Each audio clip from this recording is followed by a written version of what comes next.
was a state trooper in my career and constantly looking at fine print on driver's license and tickets, constantly having to grab glasses and, not having anywhere to put them when you didn't need them to be reading, because I could see fine to drive or anything like that, but to read, I had to have reading glasses.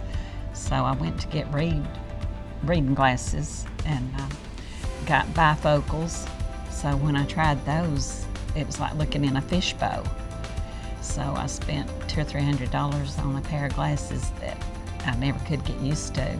So I ended up just wearing the drugstore readers, and you start off with a 125, then you get a 150, then you go to 175, 200, 250, and so I ended up with 50 pairs of different strength glasses, and I thought, my eyes were getting worse and worse, so it's time to do something.